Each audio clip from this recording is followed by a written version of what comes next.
Sanibonani, welcome back to my channel, welcome back to yet another video. Thank you very much for coming. Ungakhohlwa ukusubscribe, ulike video, uyishare ke. Asikhulume laphana ngoKgolo Daguru Mthembu benoAnnie Mthembu. Siyabona istory sabo esigijimayo. Asithi nje before sizobona lesi story kwakhulunywa bebe trenda uKgolo Daguru noAnnie Daguru Mthembu. uAnnie semazi kakhulu when it comes to the Real Housewives of Durban. She's the reality TV star and all that. You guys know Dag is a well-known businessman. Into kanjalo kwathiwa ke ngathi kunzima ke lapha kuKgolo Daguru indaba zezimali sahambi kahle ke uAnnie naye kunesizini esiye sambona ke ngasekho kwathiwa uAnnie uthe usafuna ukushaya umoya akazi ukungena ke kusizini yayilandela lapha when it comes to the Real Housewives of Durban wangabi khona ke bafethu kodwa kwazozakala ukuthi kuthiwa ngathi bathwele nzima lapha ngezezimali abaza abantu abanemali abantu abaphezulu sibabone nje kuma reality shows kube yonke into nini ibone bengasabonakala ukuthi ayi ngathi badonsa nzima. This is all alleged of course, but ke yeah, so ke kwathiwa ke kunama business ke uKgolo Daguru Mthembu ngathi nawo asahambi kahle, abasebenzi bayakhala ukuthi abasebenza abaholi uDaguru akanamali into izikanjalo nje. uAnnie naye wathi kunyamalala something like that. So izololo kusengibona ke story kuthiwa it has been a rough year for uAnnie Ludick Mthembu ke and her husband uKgolo Daguru Mthembu. Kuthiwa ke now but this year has left much to be desired for a lot of they were saying this year has left much to be desired for a lot of celebrities, with many wanting to end the year and start afresh in 2025. One couple which has had their fair share of challenging year is former reality TV star uAnnie Ludick Mthembu and her husband uKgolo Daguru Mthembu besibhalwe ngiqhamadayile kazimoja. So now the businessman is said to be encountering some troubles in business this week. The producer this week, the producer and DJ uDj Bongz, real name Kamala Kubongani Dlamini, announced that he had bought eViews, Urban Grill and Rooftop. Kgolo Daguru Mthembu yasithengwa nguBongz. Formerly views ibivele ibizwa ngeViews at 25. Usayithengile washintsha igama yaba nguViews, Urban Grill and Rooftop, something like that ngaseDurban. So it was run by uKgolo Daguru Mthembu, sayithengwe nguDJ Bongz, right? uBongz rescued the place as it was going to completely shut down. A friend of a DJ working at the venue revealed that uKgolo has been going through some challenges and it only made some sense to hand it over to a friend who is in the music business instead of a stranger. So in February, AMA staff members alleged that they had not been paid salaries at it. Kule nightclub Kgolo Daguru Mthembu bebengasaholi ngoba ke phela uKgolo Daguru engenayo imali yona into esizwile.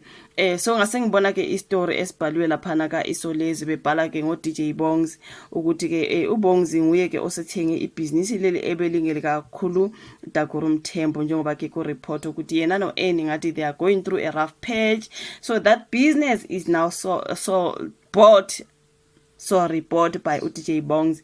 So ke sengisuka kazimoja ke ngiza ke kule story sika DJ Bongz ngapha ngakusolezi, but uDJ Bongz usenendawo entsha yokujuxuza ke. So bathi usaziwayo wakwa Andengezi ePinetown ubongani DJ Bongz Dlamini uphenya ke elinye ikhasi emlandweni wakhe ngokuthenga ke enye izindawo ezinendumela eThekwini iViews at 25. So ke lo DJ wodumo lweno nelithi Stuck on You nelithi thina sobabili uyiqambe kabusha ke le ndawo yaseMorning Side wathi yiViews, Urban Grill and Rooftop Lounge. So emveni kokuthi ayithenge kuKgolo Daguru waseyitha ke elinye igama, something similar though. So ize imizamo yokuthola kuphawula kwakuBongz una 39 ke ingaphumelelanga ke kodwa ekhasini lakhe la Instagram uye waqiniseka ukuthi le ndawo izovulwa kabusha ke khona maduze kusho ukuthi bese ivele seyivaliwe uKgolo Daguru engasakwazi ke ukuyihambisa. Wakuthiwa ke lapha bebhale wathi siqasha owethu besifazana namantombazana azobe bhekene nomsebenzi wokuletha amabhodlela. Kusho ke isikhangiso sakhe lapha nesifake nguBongz ekhasini lakhe. Kuthiwa kudingekayo kwabafuna ke lemsebenzi ebalwe ngenhle ukuthi bathumele ke izithombe ezimbili ezigcwele nesiportrait esisodwa, bafake ke imininingwane yabo ku Instagram bese bethumela ke le mininingwane bafethu abadinga umsebenzi. uDJ Bongz uthengele le business ebeleni kaKgolo Daguru. So bafuna ke oweta lapha ke guys gijimani ke niyothola umsebenzi bafethu. uBongz useyithengile ke le ndawo from uKgolo Daguru. Kosaziwayo abashayele ke uBongz ihlombe ngaleli xathu ke lokusungula amathuba emisebenzi ngale ndawo ebinesikhathi ingasebenzi. Kubalwa ke nomlingisi ongumethuli wezinhlelo zekutelevision uLerato Mbelase. So kushuthi ngekhathi ithenga kuKgolo Daguru bese ivaliwe kahle kahle. Ibivele ingasarani at all waseyayithenga ke uBongz. Kodwa ke ngathi uBongz benoKgolo Daguru bayazana, they are close.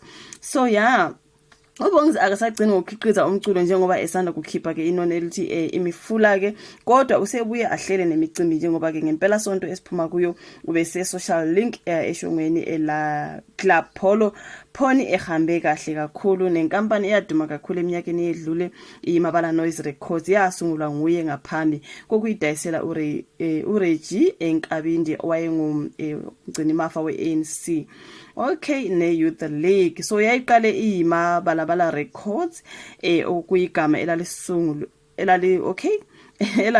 engomeni yakhe ethi yayithini inja yakwaBongz eMabalabala nokwacula kuyo uPiers Shezi oyilungile lethi Smith Black Mambazo. So yeah guys, uBongz ubuye wazakhela udumo emhlabeni jikelele ngomdanso wakhe obizwa ngegwaragwara ogcine sewudansela ngabaculi abaningi. So guys, like amehla mangibona yabona mangifunda kanje ngifunda nje ukubhaleka amabala abancane, so I'm struggling to read, that's why uzozwa ke sengifunda into engekho ngoba angiboni kahle.